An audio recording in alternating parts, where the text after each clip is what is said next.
Ma peur de déranger a failli me coûter la vie. Aussi loin que je me souvienne, j'ai toujours été convaincue que les besoins des autres passaient avant les miens et surtout que je ne devais pas déranger les gens, que ce soit par ma présence, par mes paroles ou par mes actes. Un peu comme une plante verte. Mais cette peur de déranger, elle était tellement forte, elle était tellement présente que peu à peu, j'en suis arrivée à négliger mes besoins vitaux. L'un des moments où cette peur de déranger, elle était vraiment à son apogée, c'était au début de mon activité d'ostéopathe, quand je travaillais dans mon cabinet et que j'enchaînais les consultations sans jamais prendre de pause.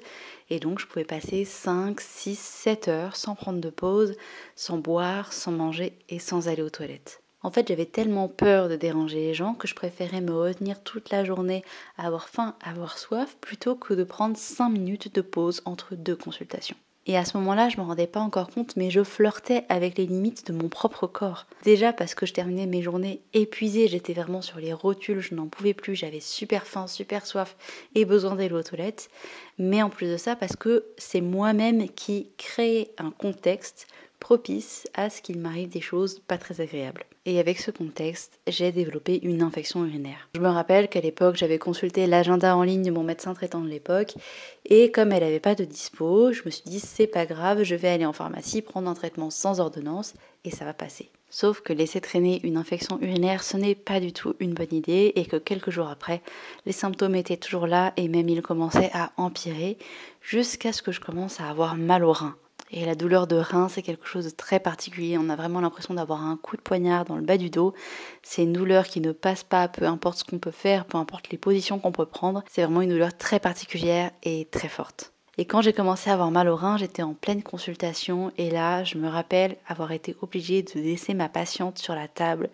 Donc j'étais morte de honte et j'ai dû lui demander de m'excuser parce que j'avais besoin d'aller aux toilettes en plein milieu de son rendez-vous. Donc ce soir-là, je suis rentrée, j'étais dans un état lamentable parce que j'avais mal et parce que je me sentais mal de ce qui s'était passé dans la journée.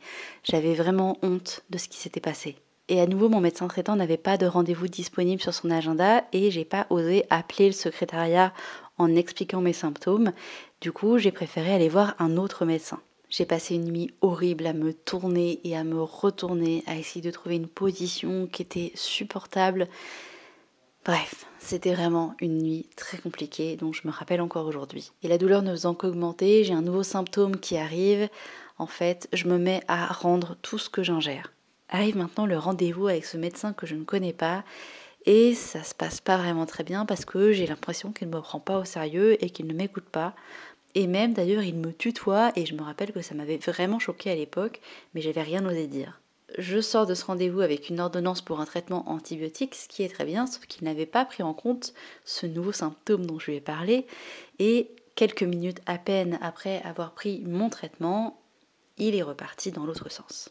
Je me suis retrouvée à devoir aller à l'hôpital en urgence et j'ai reçu mon traitement par intraveineuse avec tout ce qu'il fallait pour que le traitement se passe pour le mieux et très rapidement je me suis rétablie. La morale de cette histoire, c'est que tous les besoins, ils méritent d'être entendus et comblés. Le besoin, je l'avais entendu parce que je savais très bien que j'avais faim, que j'avais soif, que j'avais besoin d'aller aux toilettes et que c'était pas bien de se retenir. Le besoin, je l'avais entendu, mais je l'avais pas comblé.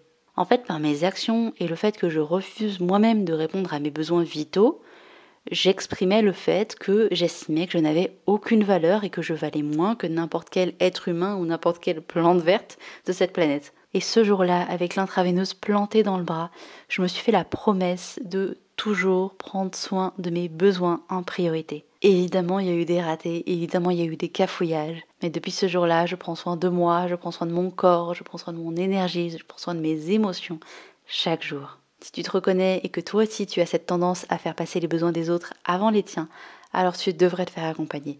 Si tu veux que je sois la personne qui t'accompagne, tu peux réserver ton rendez-vous avec moi grâce au lien dans ma bio.